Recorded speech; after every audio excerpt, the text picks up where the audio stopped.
A while back, I said I was gonna do some more manga and anime-focused episodes, and then I didn't do that. I mean, I did the Manga Illustrator Reacts episode, but I haven't drawn any anime or manga characters on here in a long time, so let's start rectifying that. So in today's episode, I thought it would be kinda cool to take some very popular anime heroes and draw them as if they were on Marvel's superhero team, the X-Men. And if you enjoy this idea, make sure to leave a like to encourage me to do a sequel. But now let's jump into the first drawing.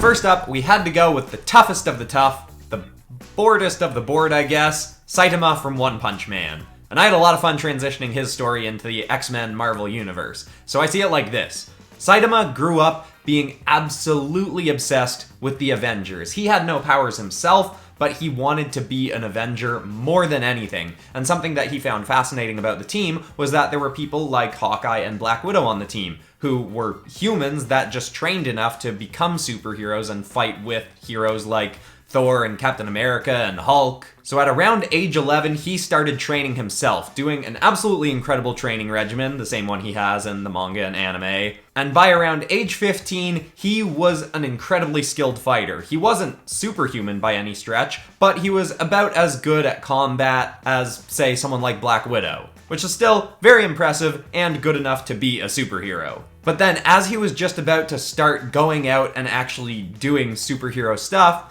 at age 15, being a bit of a late bloomer, his mutant abilities kicked in. And he got absolutely incredible super speed and strength to such a high degree that even the Pheonix Force would barely be able to touch him. And for a brief moment, he thought this was really cool. Not only had he trained himself to be a great fighter, but now he also had incredible superpowers. But he soon realized that made fighting kind of uninteresting. There was no foe out there that could really challenge him, so it was just kind of boring being a superhero. He started to lose interest in it, he kept doing it, but he didn't really care. And he was never particularly great at keeping public property damage to a minimum. He destroyed a lot of stuff when he was fighting villains. So to try and help him get a better control on being responsible with his powers, Xavier brought him in to train with the X-Men. But at this point, as mentioned, he'd kind of lost interest in being a superhero. He still did it and went out on missions with them when they were fighting a really tough villain, but he just wasn't that invested in it anymore. He was still hoping to someday find some kind of villain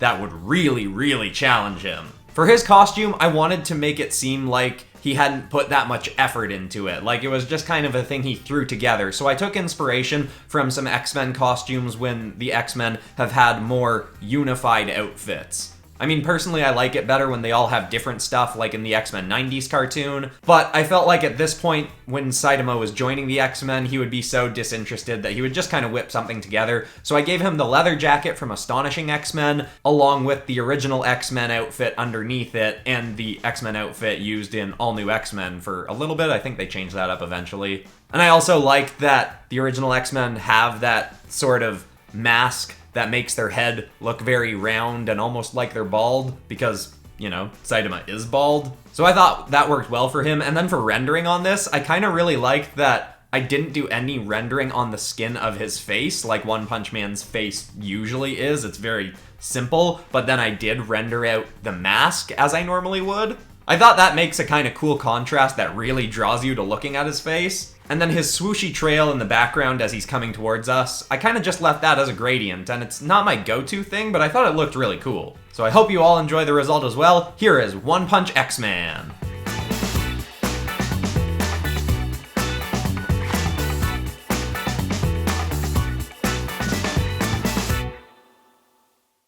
Alright, now the Ehlert Brothers story is definitely the longest and most complicated, and this drawing took the longest, but I think it's one of the more fun ones in terms of its setting in different parts of the Marvel Universe. So at a young age, the Ehlert brothers were being raised in Latveria by their mother, who was a sorceress in training. But because of her training as a sorcerer, she drew attention from the town, who ended up killing her, fearing that she was a dangerous witch. The two boys were devastated, but had also started learning some stuff about sorcery from their mother, and their mother had left behind just hundreds of books on practicing sorcery. So they started learning it themselves. Alphonse and Edward spent a year trying to figure out a way to bring their mother back, and eventually found something that they thought could work. They attempted a spell that was supposed to summon an elder god that they thought they could bargain with to bring their mother back. But they messed up the spell and ended up opening a portal to Mephisto's realm. They were both sucked in and spent the next years of their lives just trying to stay alive, improving their skills as sorcerers so that they could survive and fight off demons, and trying to figure out a way to escape. By around the time Edward was turning 13, they'd both become very skilled sorcerers. They had to, it was the only way to keep themselves alive. And they'd figured out there were a few places where there were portals they could escape Mephisto's realm, but they were always so heavily guarded by demons that even with their skills as sorcerers, they couldn't fight them all off. But then, Edward developed mutant abilities. He gained the ability to change matter. He could turn rocks into knives or blades or metal, as long as he wasn't changing the mass of the object. So now they felt like they had a one-up. They both had great skills as sorcerers, and Edward had his mutant abilities. So they thought there was no better time, and they decided to make a go for it. They went to the least heavily guarded portal and started fighting off all of the demons there. And they were doing quite well, but it caused quite a commotion and drew Mephisto to them. The boys somewhat arrogantly attempted to make a bargain with Mephisto. They challenged him to a battle, and if they won, they would get to go back to Earth. But if Mephisto won, he would get to keep them as his slaves for all eternity. Mephisto agreed, and they had a pretty quick battle. As fantastic as the boys' skill sets were, Mephisto was just way too powerful for them. Approaching the end of the battle, Alphonse was on the brink of death. He'd been torn to shreds, and Edward had been injured so badly that he lost an arm and a leg. But Mephisto was actually impressed with the boys' skill set, so he made them a new bargain. He said that they could return to Earth, but at 3 points over the course of their lives, he would get to call on them to execute a task, and no matter what it was, they would have to do it. Edward was in a panic because Alphonse was barely breathing and almost dead, so he agreed to it, and they were sent back to where they came from in Latveria, which, in the time they were gone, had started becoming ruled by Dr. Doom. Dr. Doom found the boys, sensed the incredible skills of sorcery that they had, which Dr. Doom is quite the sorcerer himself, and healed the boys up. He built a new body for Alphonse, and built a new arm and leg for Edward, using bits of his own Doom bots. The boys fought with Dr. Doom for a while, but eventually realized that he was not exactly the best guy. And then in an encounter with the X-Men, they found a team of people with abilities that were around their own age, and they decided to jump ship from Dr. Doom and go fight alongside the X-Men. So the brothers spent the rest of their young lives training with the X-Men, but also living in fear of what might happen when Mephisto eventually called on them. Color palette wise, I decided to make both of the boys have sort of Edward's colors. I mean, Alphonse's suit I kept pretty much the same. I made his armor a little bit more inspired by Dr. Doom's Doombots and Dr. Doom's face mask, how it's got the sort of teeth kind of thing. And then their arms both have those sort of triangle-y cylindrical gauntlets. And then I put a bunch of X-Men patches on them. This is probably one of the ones that I lean the least into the X-Men designs and keep it a little bit closer to the original. And overall, as much as I do like the drawing, I think my favorite part of this one was actually the story. That was a blast to come up with. So I hope you all like it as well. Here's Edward and Alphonse Elric after they've joined the X-Men.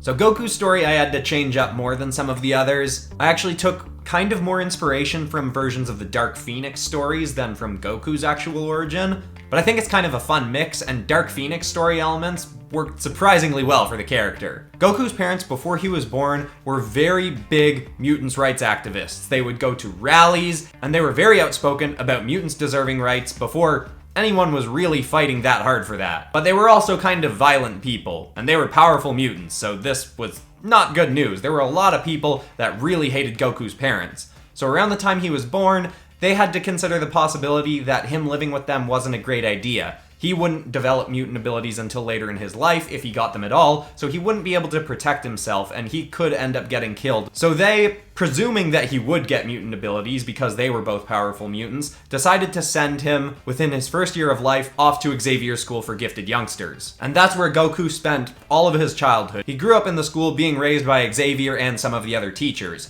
And at around age 8, Goku did develop some absolutely incredible mutant abilities. He got super speed, strength, flight, energy projection, and Professor X could even sense that there was more power locked deep down in Goku's mind. And if Goku was this powerful without activating that part of himself, Xavier feared what could happen when Goku went full blast.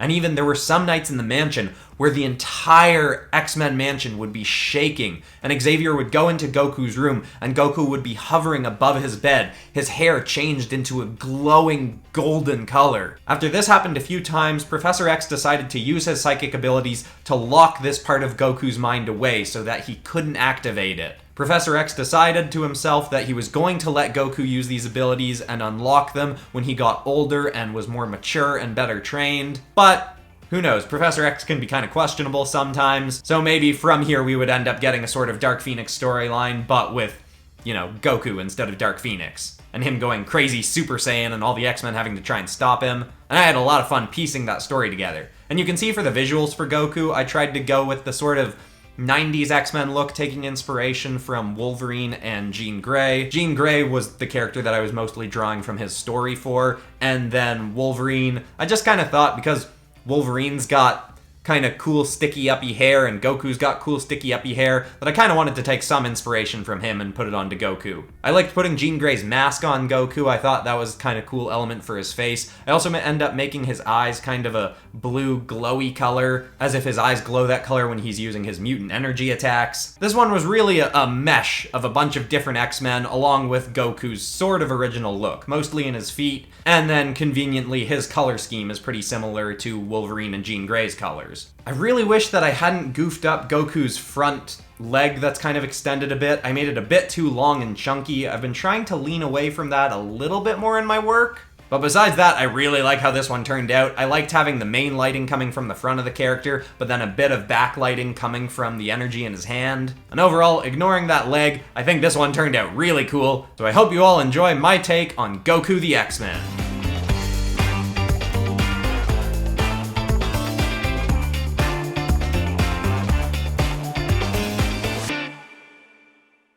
Now, Mikasa from Attack on Titan. With her, I wanted to go a little bit darker, both in terms of the costume design and the backstory. Now, at a young age, Mikasa Ackerman's parents realized that she had mutant abilities. At the time, they were living in Japan, but Mikasa had an outburst at school showing her abilities to everyone, and they feared what could happen living in a big city with a young mutant. The family decided to pick up and move to a rural community in northern Canada. There, they felt like they could hide her daughter better, and she could still use her mutant abilities out in the forest. Her abilities were not only some very incredible agility, but she had 4 holes in her side, out of which she could shoot tendrils that could latch onto things and whip her about. And she could grab stuff with them and toss them around. Kind of like really thin, really long versions of Dr. Octopus's claws. She would practice and play with her abilities out in the woods, and one day her parents were terrified to find out that people in the town had actually discovered that she had mutant abilities. But they also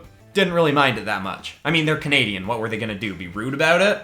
The people that were a little bit afraid of mutants kinda kept it to themselves to be polite. But once word starts to spread a little bit, it can get to the wrong people. And some people from a certain organization called the Weapon X program found out about Mikasa and sent agents out to talk to her parents. The agents pretended to be polite and nice and asked that the parents let Mikasa go with them to do some tests on her, but her parents saw through this, were terrified of their daughter being experimented on, and absolutely refused. But then, the agents got a little bit less friendly. They tried to take Mikasa by force. The parents fought back, but the agents had weapons on them and killed Mikasa's parents. They took Mikasa and started bringing her towards the Weapon X facility, but as they were on their way, their truck was ambushed by a particularly feral mutant named Wolverine. He'd been tracking what Weapon X was doing at the time, and, of course, was not cool with it given his history with them. He saved Mikasa and took her to the one place he thought she'd be safest, Xavier's School for Gifted Youngsters. There, she trained. She was never particularly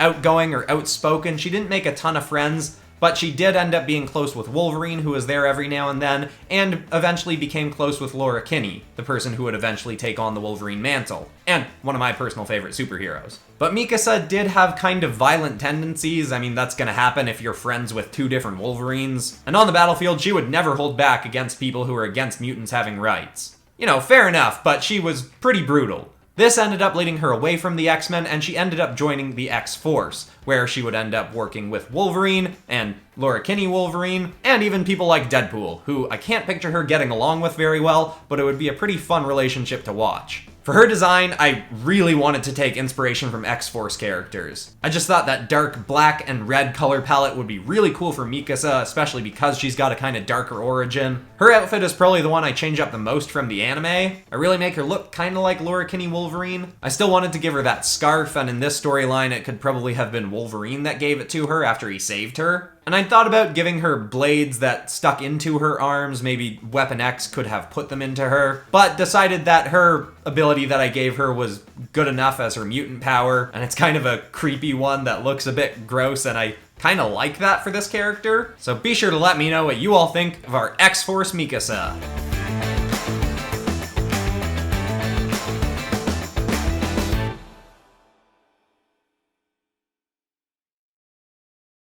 I think I'd consider this episode a success. Now, do you want to see a follow-up to this, or maybe anime manga characters put on the Avengers or Justice League or something like that? Let me know in the comments below. I love looking through people's suggestions for videos. Also, if you're new to the channel and enjoyed this, make sure to subscribe and ring the bell. We're almost at 100K, so if you want to, help us get that little notch back up to the end, that'd be super awesome. And if you want more videos like this, I've got Spider-Man villains in the Star Wars universe, I've got Overwatch characters in Dungeons & Dragons, and lots of other kind of cool nerdy art videos on here. But that's all for this episode. I'm Christian Pearson. This has been Popcrust Studios, home of the nerdiest art videos on YouTube, and I will see you all in the next one, everybody. Thanks for watching.